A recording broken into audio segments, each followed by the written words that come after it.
atau menjadi informasi yang penting untuk kita yang ada di sini. Kita datang dari berbagai latar belakang budaya, tingkatan atau status sosial, pekerjaan, tapi di sini kita bersaudara. Kita datang dengan berbagai perbedaan identitas, tapi di sini identitas atau segala hal yang berbeda itu membuat kita saling memperkaya dan saling mengukuhkan. Sejak kurang lebih 2 dasawarsa atau 20 tahun yang lalu, gereja-gereja lokal di Flores, waktu itu hanya terdiri 3 keuskupan, Ruteng, Agung Ende, dan Laratuka, membangun kerjasama dengan keuskupan Basel di Swiss. Gagasan itu datang dari seorang pastor asal Swiss, namanya Pater R. Satu tokoh pendidikan, tapi juga seorang pembangun masyarakat yang luar biasa. Dia bangun 2 sekolah besar Laos, dan saat ini para murid sudah bekerja di hampir seluruh wilayah Indonesia dan juga seluruh dunia, karena banyak dari sekolah itu yang dipanggil menjadi imam dan biarawan-biarawati. ERS juga mendirikan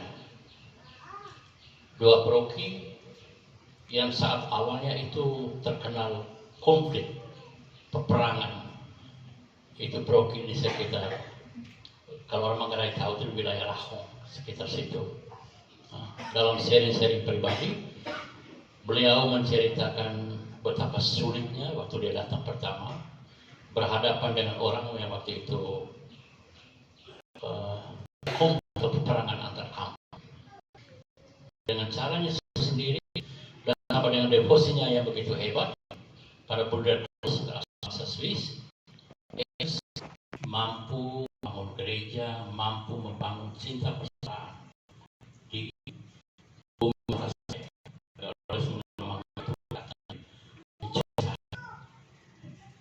yang besar. Flores berhasil meraih. Pater S berbicara dengan para uskup saat itu, dia bilang,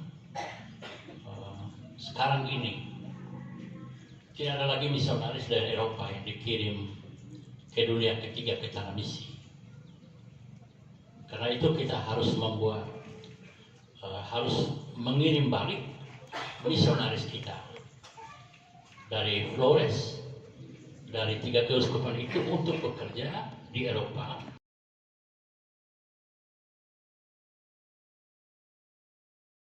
Kami yang dikirim ke sana sebagai tanda terima kasih kepada bumi Eropa yang sudah melahirkan misionaris, dan juga tanda terima kasih kepada para misionaris.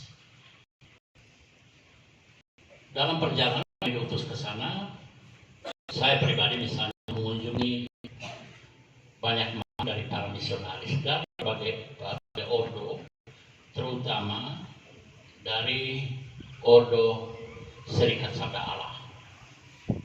Saya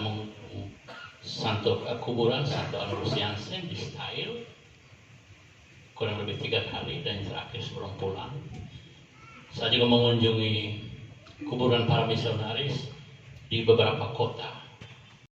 Misionaris bisa lain, misalnya mengunjungi kubur Santo Petrus Canisius, salah satu imam atau salah satu pemikir Yesuit di Freiburg, dan masih begitu banyak contoh para misionaris dari ordo lain.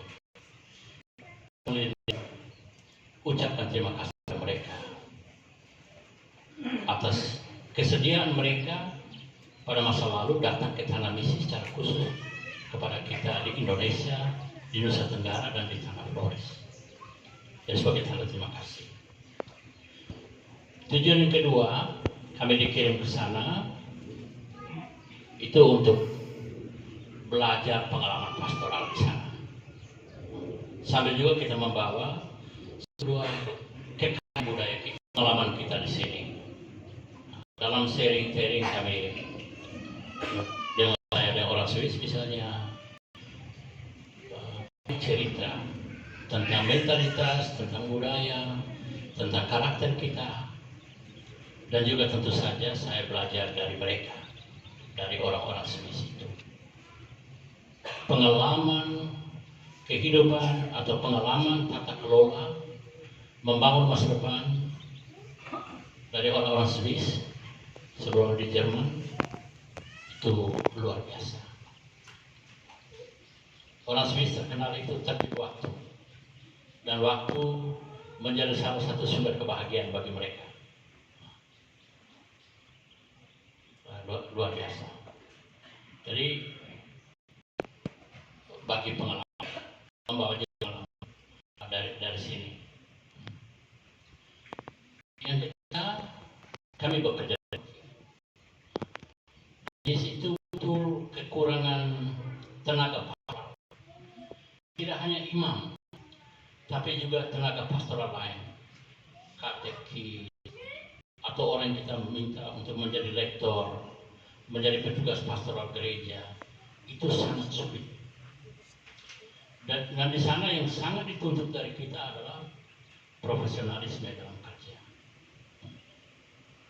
Di Swiss, semua pekerjaan itu mulia. Tidak ada perbedaan. Tidak ada yang kau ini kebun, gunting rambut, kau ini pastor, jalan tinggi, kau tukang sapu. Tidak. Semua pekerjaan mulia. Semua pekerjaan itu mulia. Dan setiap orang di sebuah pekerjaan tentu harus dibekali, harus menjadi profesional. Harus dituntut. Setiap tahun kita kami evaluasi. Jadi kalau di Indonesia sekarang ada yang buat itu supervisi, ada dalam metode apa namanya, itu di sana sudah dilakukan terhadap kami para pastor. Kami kerja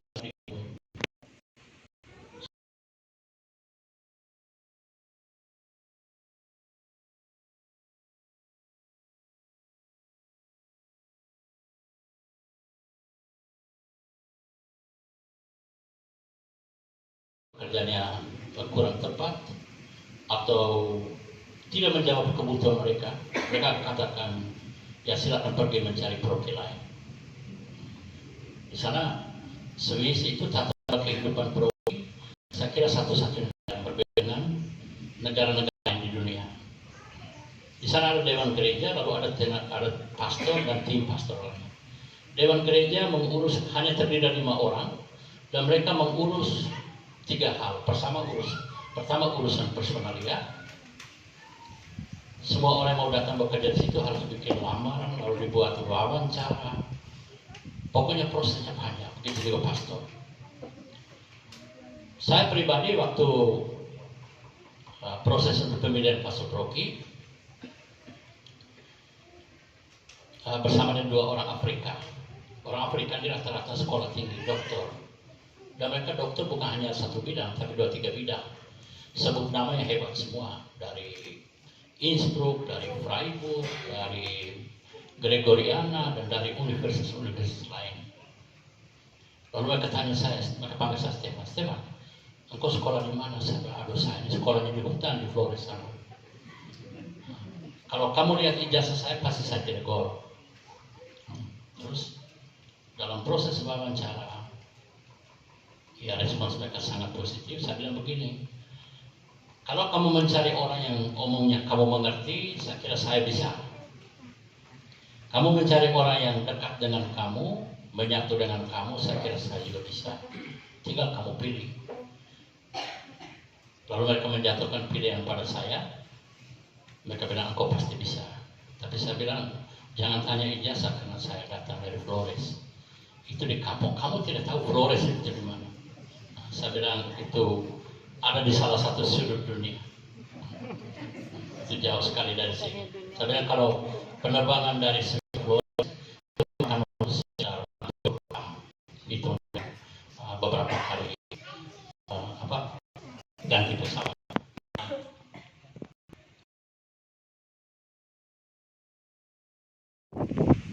Dan urusan pembangunan. tidak pernah urus itu.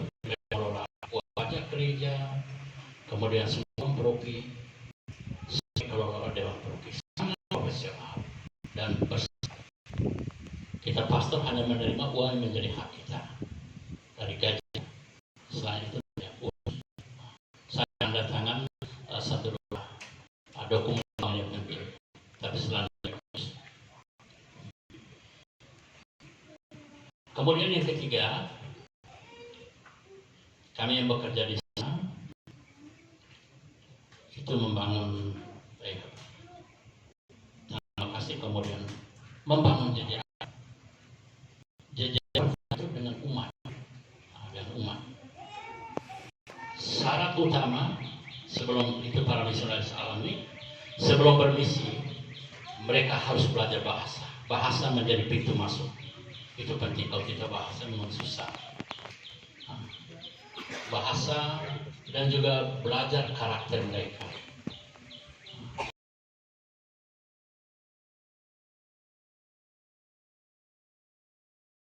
Atau tanya, engkau kemana? Ditanya lagi, dengan apa, buat apa? Itu orang kurus. Kalau tangan di depan rumahnya, yang suami istri. Ya, jabatan pertama, istri baru suami. Ini ada macam. Kalau mau minum bir pakai gelas kecil, mau di sini kita toast, harus lihat dulu, pandang mata, ketemu mata, baru dorong, baru minum. Jadi pegang di bawah atau langsung bagian atas itu. Waktu Uskup Sensi ke sana, saya menjelaskan banyak hal sederhana. Hebatnya Uskup Sensi, dia sangat taat mendengar. Itu Uskup Sensi, Uskup Sagi di Ende di Flores.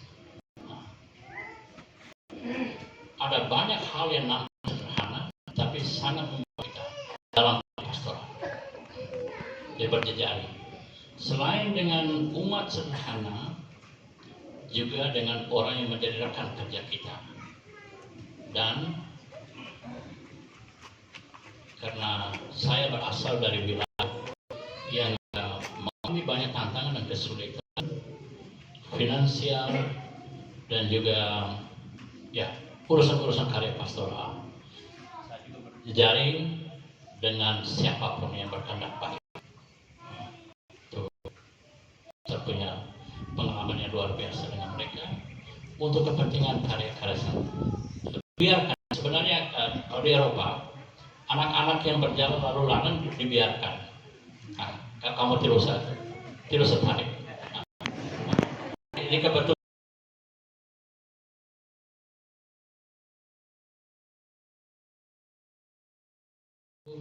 kepentingan karya pastoral uskupan. Saya itu saya tahu ibu saya betul datang dari keluarga, tapi saya imam keuskupan, punya kewajiban moral untuk mendukung karya pastoral uskupan. Satu hal yang membuat saya berubah itu mental priai gaya bos. Imam di Flores gaya bos. Saya betul dilatih untuk menjadi orang rendah hati, orang sederhana, dan melayani orang-orang. Ketika kita ada kegiatan-kegiatan bersama, kita tidak bisa menunggu orang. Kita harus datang. Jadi saya dan teman-teman yang bermisi di sana itu datang angkat meja, lap, kursi. Lalu kalau kami menggunakan gedung tertentu, setelah selesai, kami dengan Pastor Albert dan beberapa teman itu biasanya ambil mesin untuk kebas debu itu mulai dari toilet. Digosok kembali toilet. Kita meninggalkan sesuatu dalam keadaan kita. Untuk dilatih untuk rendah hati, dilatih untuk melayani sendiri. Sangat penting. Di sana semua orang, Pak Uskup pun kan ada bawa mobilnya sendiri, bawa mobil. Segala barang itu mahal di sana. Karena itu mau tidak mau banyak hal mesti ya servis. Tantangan lain saya alami itu pengalaman kesepian dengan sendiri. Supaya bisa banyak aktivitas bersama umat, bersama teman-teman lain yang mulai bikin tulisan sederhana, akhirnya menghadirkan buku itu sebenarnya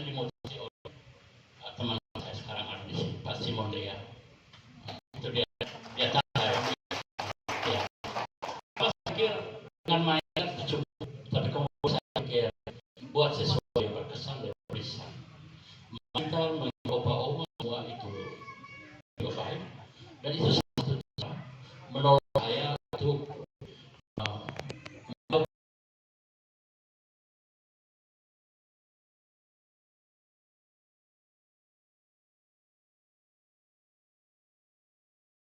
demi pengampunan dosa. Lakukan hari ini sebagai kenangan akan Ratu.